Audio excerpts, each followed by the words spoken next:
This is Real Estate Underground. Greetings and salutations, Real Estate Undergrounders. It's Ed Matthews again with the Real Estate Underground podcast. Thank you so much for joining us today.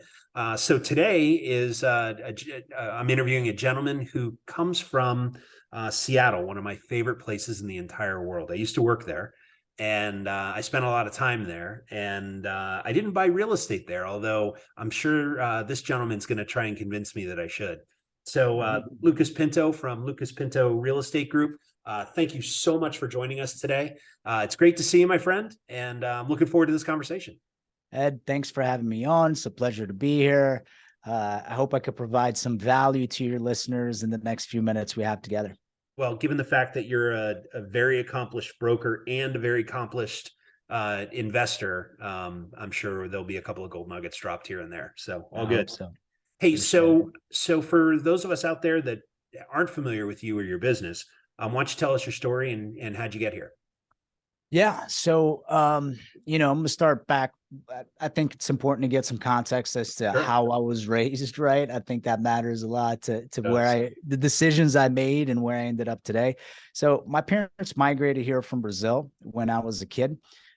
So I moved to the States when I was about 6 or 7. And, growing up, I grew up in Naples, Florida, which is a very wealthy city. Yep. And I grew up with wealth surrounding me, but my parents didn't have any. So from a young age, I wanted to solve that money problem. I wanted to crack that code. Yep. So I went down the traditional route of thinking, going to school, getting ready for college, thinking that was the solution. And I started exploring colleges, and I started realizing that professors and people in college didn't have much wealth. So instead of going to college, I finished high school. I found a few odd jobs. And at 21 years old, at 19, I moved to Seattle, relocated to Seattle. And then at 21, I emailed the top 10 brokers in Washington State, telling them I would work for them for free. And none of them responded to me except for one. So the one that responded, it's all I needed. So the one that responded to me is who I went to work for. And that's kind of how I started in the world of real estate. And the real estate has completely changed my life and my family's life. And I love this industry and this asset class. And now I think my mission is to try to spread the word like yourself and get as many people involved some way, somehow. So yeah, right on, man. That's awesome. So, obviously you're a smart and accomplished guy, and real estate's a pretty unique avocation, right? So why real estate as opposed to something else, tech startup or, whatever else you could have done? Yeah, great question. I think, I think at the time I was trying to figure out, because when you're that age, I didn't know which avenue to pursue. Yeah. So I studied, I'm like, okay, where is the money? Who has the wealth? Right. And what was interesting is a common theme, regardless of how that entrepreneur made their money, a substantial amount of their wealth was held in real estate. So true. That's not even accounting the entrepreneurs that made their wealth in real estate. Right. So I kind of saw this trend at a very young age. And I think that's why I decided to venture into real estate, because it was a common theme among wealthy people. So, right. Yeah. I mean, Andrew Carnegie was famous as saying 90% of the people who are millionaires became so through real estate. Right. And he was not wrong. So, right. It turns out he actually knew what he was talking about. He did. So let's talk about your focus. We can talk about the brokerage side of the business or the investor side. Me in particular, I'm always looking to pick the brains of fellow investors and figure out what their secret sauce is. So why don't we start there? Yeah, I really quick, like we were chatting before the call, I love the investment side way much more than the brokerage side. It's much more money and it's way less hassle. Yeah. So, what specific would you like to know on the investment side? Yeah. So let's talk about asset classes. Where do you tend to focus? As you look at your portfolio, what do you focus on? Yeah. So right now, I have a 21 door a couple of different apartment buildings in Clarksville, Tennessee. That's been Tennessee. We've had a lot of focus in Tennessee for the last couple of years. Yeah, Clarksville, Murfreesboro, Nashville. I'm exploring Memphis as well. We like B and C class properties, properties that we could come in and do a light cosmetic remodel that already have high occupancy. We like properties that cash flow from day one. Right on. Even though since rates are higher, those are harder to come by, but they're still out there. They are out there, but you're right. So that's my personal portfolio. I'm also a GP and LP on a couple of different funds. Okay. As I've gotten older and more educated in real estate, I've come to understand that partnerships are beautiful thing if you do it correctly. Right. So I think in our future, in my future, and I'm putting together a fund. In the future of the fund, we're going to be focused a lot more on partnerships. Mm-hmm. So, yeah. I mean, it's a team sport, right? Absolutely. I don't know I don't know any investors. I don't know how to even do this business and be successful at it without, having a strong team with you, whether that's, partners who are head and shoulders with you, or accountants, lawyers, brokers, mortgage brokers, lenders, bankers, you bet, insurance agents, all that. Yes. It's not possible, right? Yes. Or if it is, it's a whole lot of risk if you're not doing it, if you're trying to do it by yourself. Yeah, it's a lot easier with the right people around you. That's for sure. And the other thing is, I'll take 10% of a really large project over 100% of a small project all day, every day, 7 days a week, 365 days a year. All the time. I agree. Right? Yeah, I agree. And that's how you scale, right? Yeah. The whole idea of syndication and joint ventures is the fact that you're, pooling resources. You're basically crowdfunding to be able to, take on much larger projects that probably have a lot more opportunity, that you as an individual wouldn't necessarily have access to. And you're absolutely right. And it's interesting because when I was getting started in real estate, I would hear this all the time. It's just as much work for you to go buy an apartment building as it is for you to go buy a duplex, triplex, fourplex. And yes. I was like, what? That makes no sense. And it's kind of true. It's the process isn't that different. But the thing is, with bigger deals, normally if you buy the right deal, the upside is a lot bigger, right? So yeah, it's now we're at the stage of, I started my career kind of doing more residential, buying, duplexes, triplexes, and eventually you graduate to apartment buildings or right. We're also, we're also really exploring and getting a better understanding and grasp on RV parks and mobile home parks. Interesting. Those asset classes have a much higher cap rate, much higher returns. And even, if you really want to scale that to the max, like there really isn't a fund out there in the marketplace that focus solely on, let me say a big fund in the marketplace that only focuses on RV parks. Right. So I think there's a lot of opportunity there. So yeah. And that's the beautiful thing of real estate, right? You start off with residential with the simple stuff, and eventually you graduate to other branches of real estate that are also very interesting. So, well, you're 100% right. I mean, you start with typically most of the folks that I meet that are looking to get in, they're looking to flip, right? They'll create a cash position, and then use that I did it, right? To then go buy multifamily.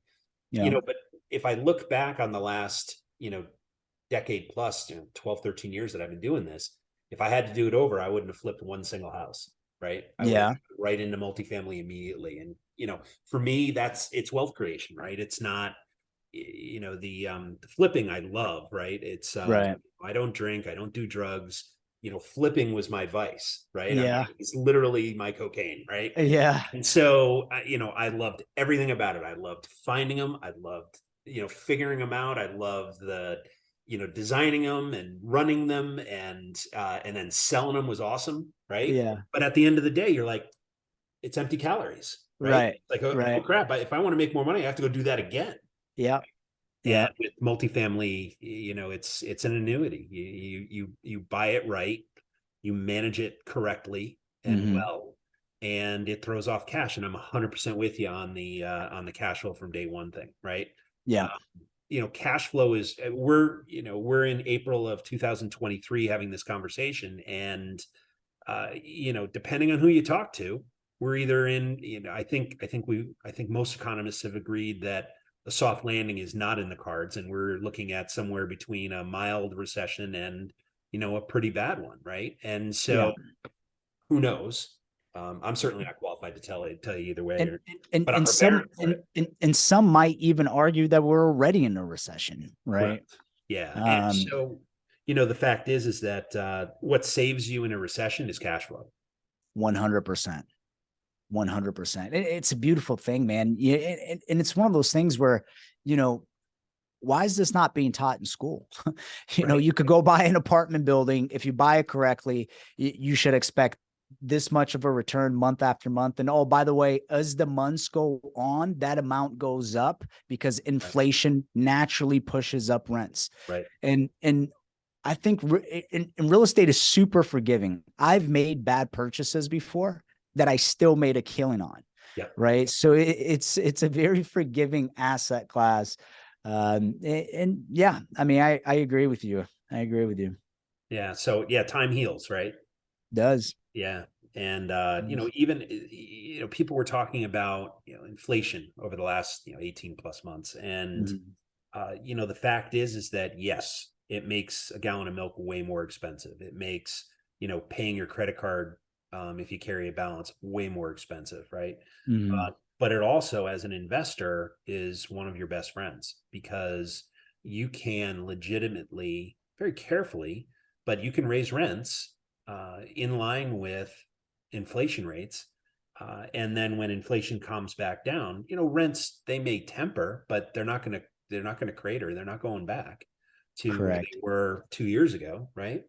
Some markets may see a little bit of a pullback, but, I'm in the Northeast and they're talking about a slowdown, not a crash. Right. Right. So, yeah. It's funny because it took me years to realize this, and majority of Americans unfortunately don't realize it. Inflation, in a lot of ways, it's a theft of the middle class and the poor to the rich. Yes. And what it does is it rewards individuals that own assets and it punishes those that don't. Right. So for a family on a fixed income that doesn't own any assets, they've suffered the last 2 years, the last 2 to 3 years. Investors that own assets, they've done fantastic, right? They're like, this is amazing. Yeah. So yeah, we didn't write the rule book, right? This is the game, and you can learn how to play it, or you could sit on the sidelines, right? So that actually leads me to my next question. What is the difference between, a guy like you who is highly motivated and, firing on all cylinders? What separates you from the guys or the people that, I affectionately refer to them as the dreamers, right? The ones that will stop you at the grocery store and say, man, how's it going in real estate? I wish I had time to do that. Right. Or the guts or whatever. And I'm just curious from your perspective, and, what separates the successful entrepreneurs from the folks that wish they were? Oh, that's the $1 million question, right? I think there's a few things. I think a lot of this starts internally.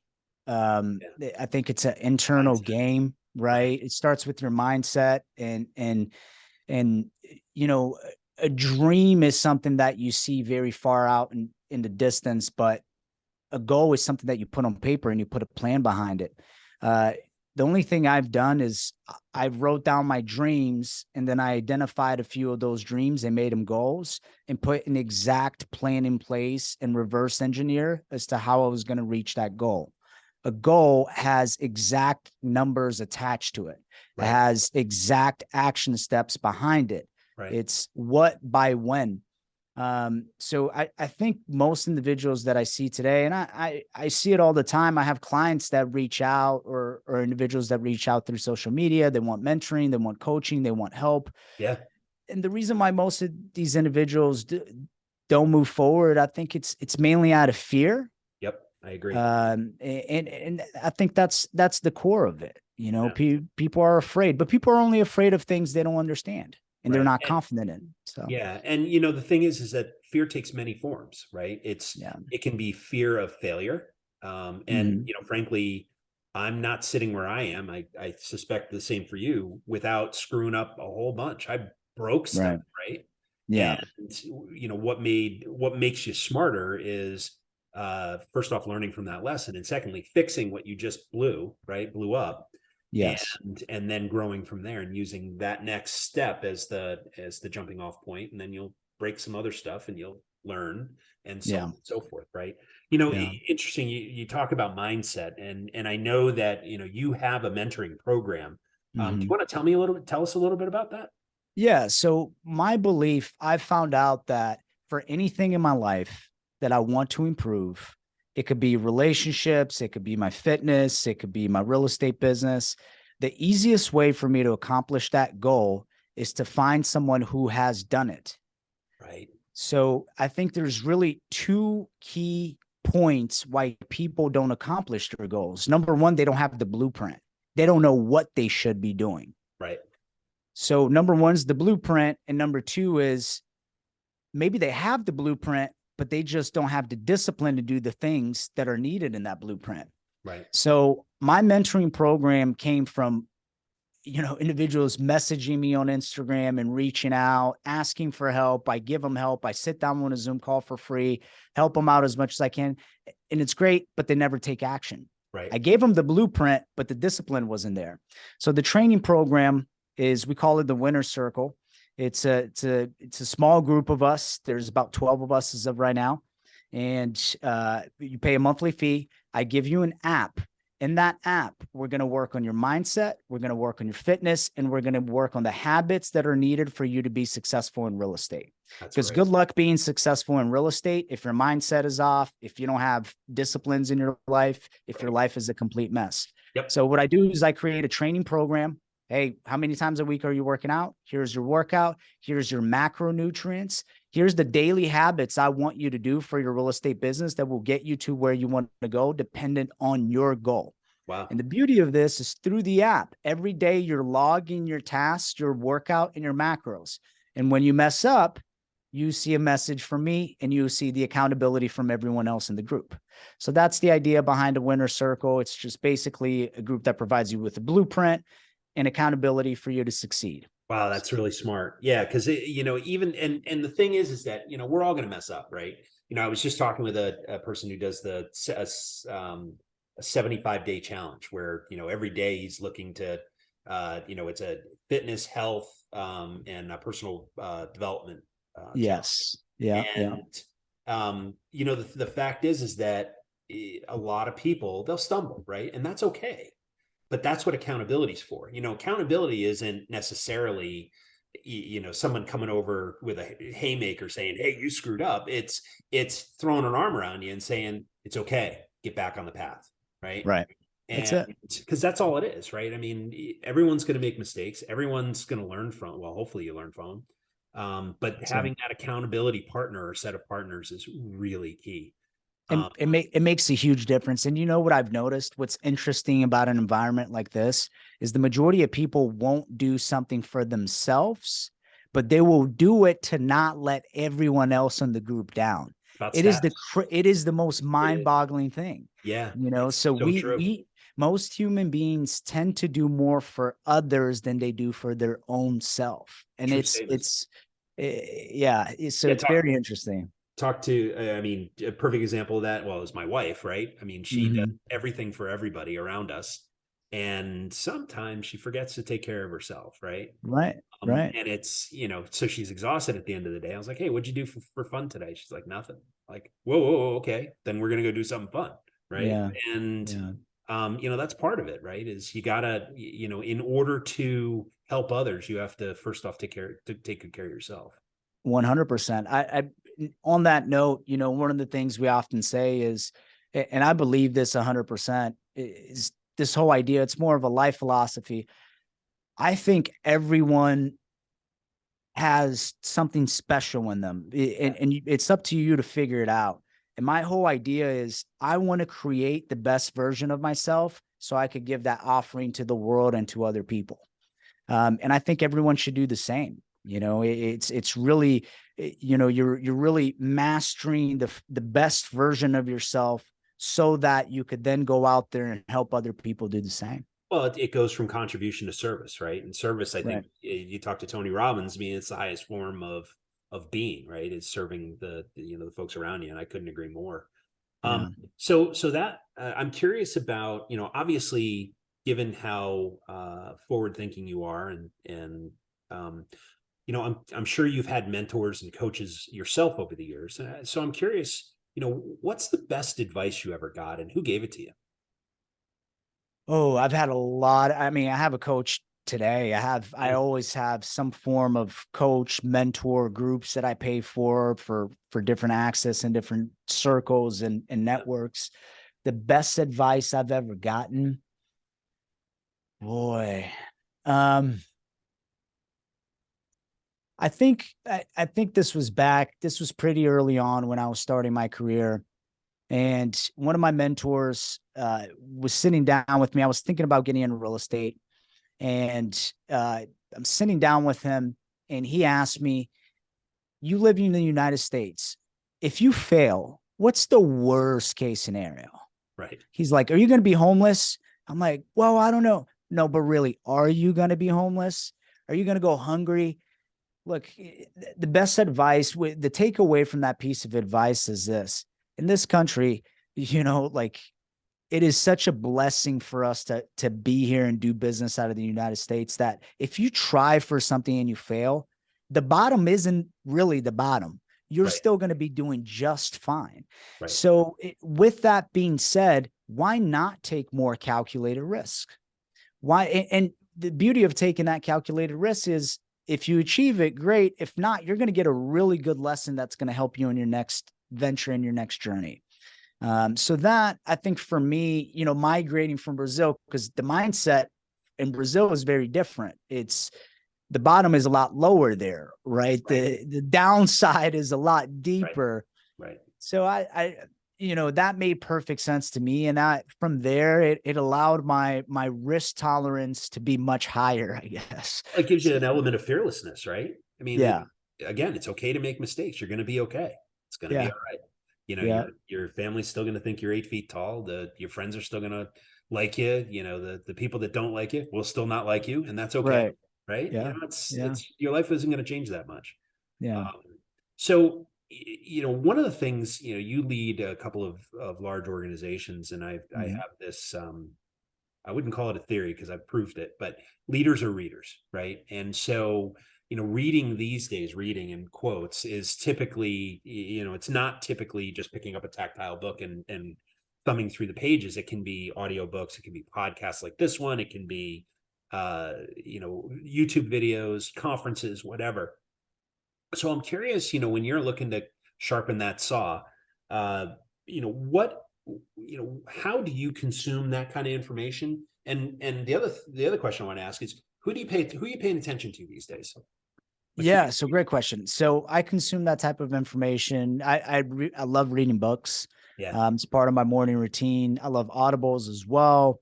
In the last probably 3 to 4 years, I'm constantly part of some sort of group, usually with individuals who are at a much higher level than me.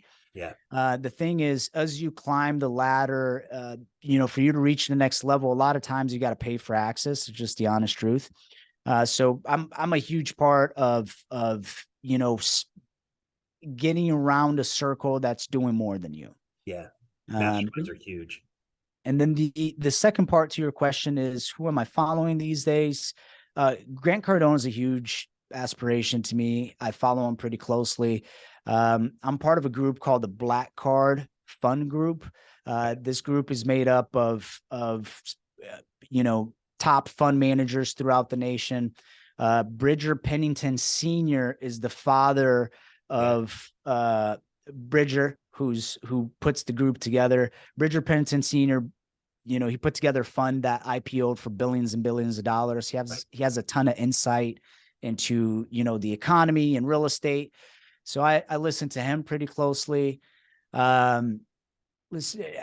love Tony Robbins' content. I love individuals that are doing something at a much higher level, at a much bigger scale than I am. I look at people that, I look at somebody and, do I want that life? If so, let me try to model what they're doing, listen to what they're saying. I think hypothetical is hypocritical. If you're getting advice from someone that hasn't done anything or hasn't accomplished what you're setting out to accomplish, I don't think that's valuable advice. No. So for me, I just figure out, which area, who I want to be a few years down the road, where I want to be. And I find those individuals and I follow them closely. So excellent. Yeah. Great advice. So, the fact is that, as I want to say, Tony Robbins said, success leaves clues, right? Mm-hmm. And, the best way, the word you use, modeling, is right on. It's spot on, right? Is that, the best way to, if you admire someone for whatever reason, the best way to evolve into that person, or, the person you want to be, is to emulate and model, right? I'm not talking plagiarize. I'm not talking ripping them off. I'm talking, okay, this person gets up every morning and this is his or her morning ritual. I'm going to do the same thing, right? Right. This is the, when that person gets to the office, he or she does these 10 things before any meetings happen. I'm going to do those 10 things, right? Right. That is how it's done, right? That's it. That's it. A lot of times people want to reinvent the wheel. Yeah. It's not needed. I think that comes later, once you have a very good foundation of the thing you're trying to amplify, right? So. Yeah. Innovation, comes, I also think innovation comes as you grow and go through that journey. Right. Right. But the fact is that when you're starting off from ground zero, you got to start somewhere, and why not step in the footsteps of somebody who's already done it? Right. Right. Yeah, so, that's it.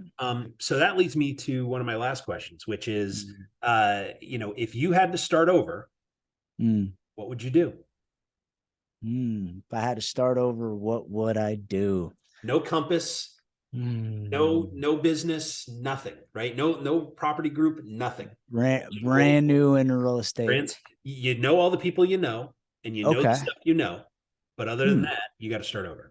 Well, if I had the knowledge and the resources, I think that makes a huge difference, So if I had the knowledge and the resources I have today, what I would go do is, I think a lot of it starts, if you don't have the money today, I think the best way for you to get in real estate is to find an actual deal. Yep. Find an actual deal, you will find the money. So, I think if I was starting out today, that would be my focus, on finding an actual deal. How do you find a deal? Well, you have to figure out what asset class you're going after. And I would try to go directly to sellers. You could door knock, you could mail, you could cold call. It's a grind. But if you find a deal, now you could get into a deal with a partner where they will fund it.